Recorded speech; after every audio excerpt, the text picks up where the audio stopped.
Hai, salam Bapak Saudara yang dikasihi Tuhan. Selamat bertemu dan berjumpa kembali. Oleh kasih dan penyertaan daripada Tuhan, saya senantiasa berharap Bapak Saudara semua dalam keadaan sehat walafiat dengan penuh rasa syukur kepada Tuhan. Pada hari ini kita akan membaca serta merenungkan akan firman Tuhan yang terambil dari kitab Pratapan pasal 3 ayat 24 sampai ayat 26. Sebelum membaca serta merenungkan firman Tuhan, saya mengundang kita menyatukan hati dan pikiran di dalam doa. Kita berdoa. Bapa di dalam surga, Bapa yang kami sembah lewat anak Yesus Kristus, terima kasih Tuhan untuk kasih, setia, dan penyertaan Tuhan di dalam kehidupan kami. Kami boleh bangun di pagi hari untuk bersehat dan nyaman, serta menikmati berbagai aktivitas kami Tuhan. Pada saat ini Tuhan, kami akan membaca, mendengar, serta merenungkan akan firman Tuhan.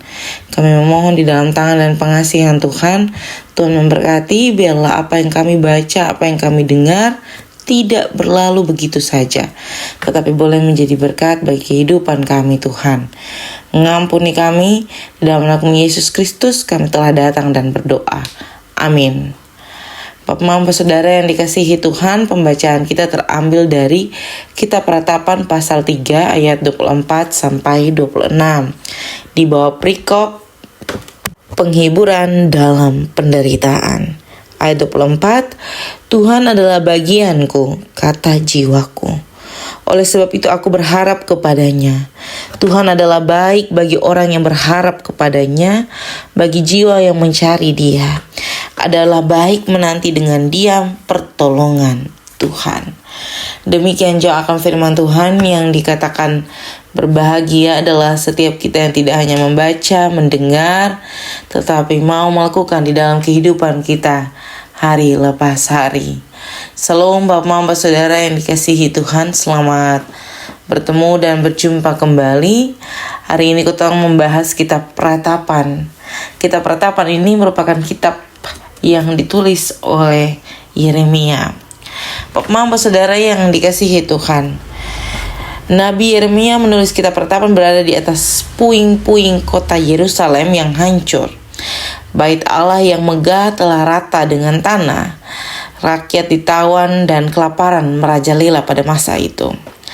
Namun di tengah keputusasaan yang luar biasa itu, kita melihat bahwa Nabi Yeremia justru memilih untuk melakukan yakal. Berhenti mengadu kepada keadaan dan mulai berbisik kepada jiwanya bahwa Tuhan adalah bagianku. Oleh sebab itu aku berharap kepadanya. Ia benar-benar memahami bahwa Tuhan adalah harta yang paling berharga. Bapak Saudara yang dikasihi Tuhan, yakal adalah sebuah penantian kepada suatu titik terang terhadap kesetiaan Tuhan. Ini yang dilakukan Nabi Yeremia pada masa itu. Dan mungkin saat ini kita sedang berada di reruntuhan, berkaitan dengan kegagalan dalam relasi, duka yang mendalam, atau masa depan yang kita rasa pernah terlihat dengan baik. Mari kita melakukan yakal dengan berdiam diri di hadapan Tuhan. Cobalah berkata pada ketumpuan hati dan pikiran bahwa Tuhan Engkau cukup bagiku. Menanti dengan diam bukan berarti menyerah, tetapi memberikan ruang bagi Tuhan untuk bekerja dengan caranya. Cara yang ajaib, cara yang luar biasa. Dengan begini, kita melihat ada pengharapan yang tumbuh dari ketumpuan diri kepada Tuhan. Dan pengharapan itu saya mau bilang di kita semua bahwa pengharapan itu tidak akan sia-sia. Janji Tuhan akan digenapi ketika ketong mau memberi ruang kepada Tuhan. Sekali lagi saya mau bilang, janji Tuhan akan digenapi ketika ketong memberikan ruang kepada Tuhan. Mari ketong yakal bersama-sama, dalam artian bahwa ketong menanti kepada satu titik terang terhadap kesetiaan Tuhan dalam kehidupan, juga kesetiaan kita kepada Tuhan. Ingatlah bahwa yakal bukan berdiam diri, tetapi terus ada di dalam hadirat Tuhan. Selamat berefleksi, selamat menjadi berkat dimanapun Bapak Mama Saudara semua berada. Tuhan memberkati dan menolong kita semua. Amin untuk firman Tuhan. Untuk menutup perenungan pada saat ini, mari ketong satu hati di dalam doa. Kita berdoa. Bapa kami dalam surga, dikuduskanlah namamu, datanglah kerajaanmu, jadilah kehendakmu di bumi seperti di sorga.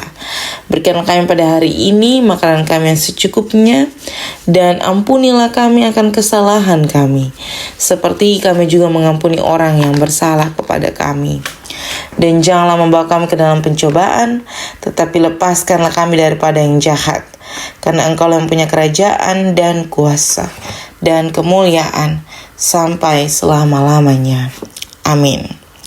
Salam Bapak Mama Saudara sekalian, selamat beraktivitas, Tuhan memberkati dan menolong kita semua.